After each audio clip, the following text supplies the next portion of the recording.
Last summer, you said you sold a bunch of your stuff. Why'd you do that? Yeah, so I think I've been, I guess, following the trendy minimalist movement.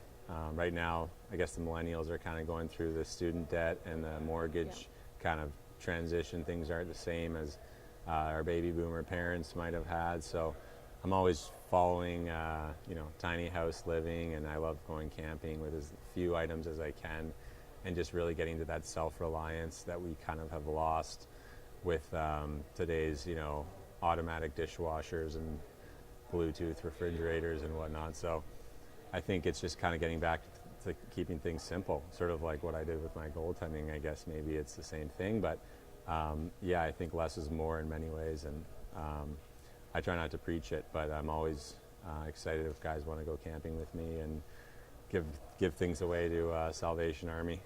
And you feel better after you said you felt better, like, you've sort of unloaded this weight having sold that stuff.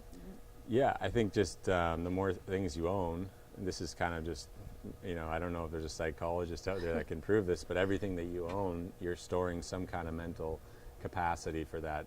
Even the pair of socks, you remember like where you bought it, how much you paid for it, and it's storing a lot of information. And the less things you own, you have a lot more free space, and I honestly think you're just a little bit less stressed.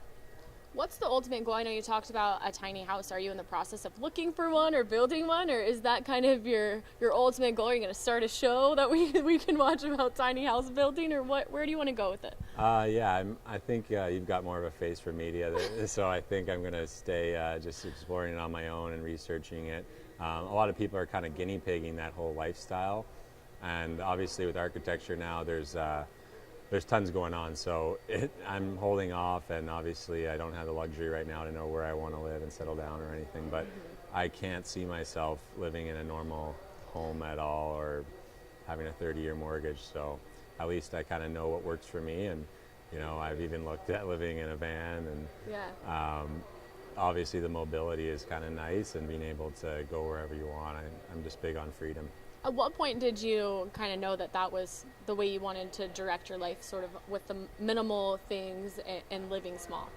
I think I was kind of forced onto it a bit. Last year I played on 5 teams, and I realized the more things you own, it's a bit of a sort of a disadvantage, obviously, in this zoo of industry, being a goalie. So I think overall it's just been sort of forced on me, but I think a lot of the lessons that I've learned I was supposed to learn.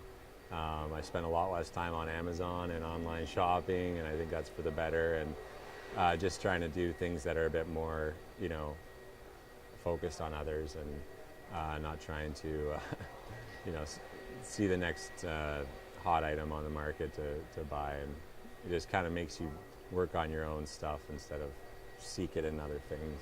Your bank account probably appreciates it, I'm sure, as well. There's definitely a bit of a necessity to learn minimalism for me, and I think it's been one of the greatest blessings in disguise. So. And one of the other things that you're focused on is eating healthy, right? So you really are conscious of what you're putting in your body. When did you become more aware of how your body plays with it, how you function with the right food? Yeah, every player is different. I mean, some guys play well. They score a hat trick after a Big Mac. And for me, with some injuries that I had, I really saw like a huge decrease in my injury time by just taking care of myself, eliminating alcohol and eating more fruits and vegetables. Right. It's just it sounds so simple.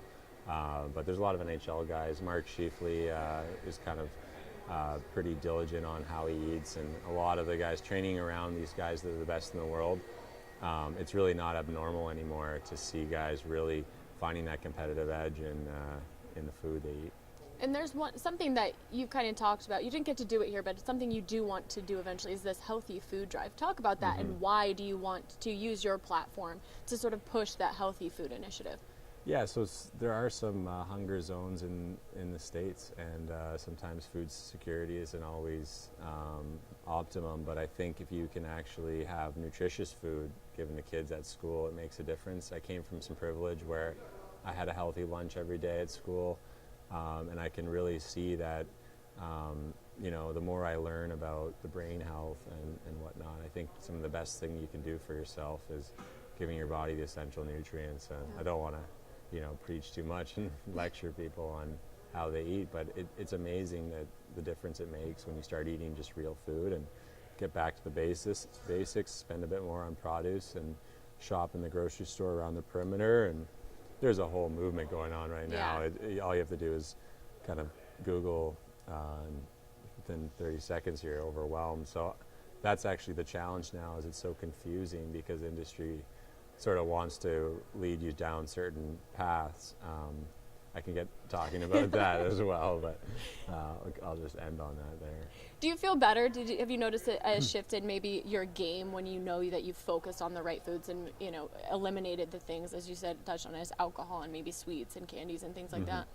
Yeah, definitely. I think the sport's moving a little bit away from Gatorade and sugar, where we got more BioSteel and whatnot, which I think helps a lot. But overall, my just kind of like recovery time, my stress response, and just soreness, and I even think flexibility is a bit, when you're eating a lot of salt and meat and processed foods, you're just a lot stiffer. And as a goalie, I need to be real flexible. So I think it just helps all in all. And the guys are always eating healthy this year, and I think it's helped us a bit.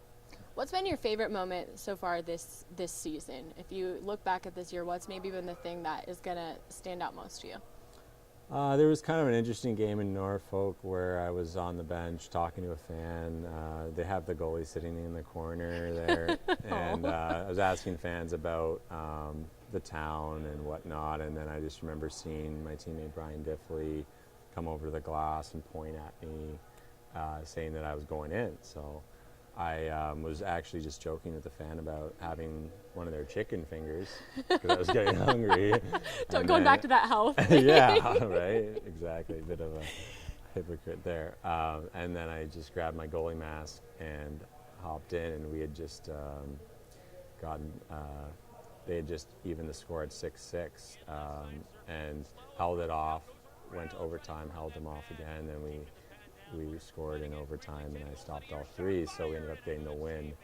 And for me, just, it was nice to be in a relaxed state and then get thrown into the fire like that, but then just kind of remain, confident through it all. And obviously it was great to have the win, and Norfolk's a kind of cool town by the ocean, so I really enjoyed that road trip. It was a lot of fun. And it kind of shows you that really you're ready to go no matter what, and you've proven it, right? Yeah, and I think that's the thing with minimalism. It really reminds you, you have everything you need already, instead of, even with healthy eating, you can get a little bit wild when you start thinking, oh no, I need to have my organic, celery juice on the day of a game, and I need to be, having my green smoothie, and if I don't have that, am I going to be able to, so I think it's definitely a lot about balance, and like you said, just kind of knowing you're ready at all times. Right. Well, thank you so much, Matt. I just learned a lot about you, and I think our fans did too, so thank you so much for sitting down with me. With Matt O'Connor, I'm Megan Thompson. Thanks, guys.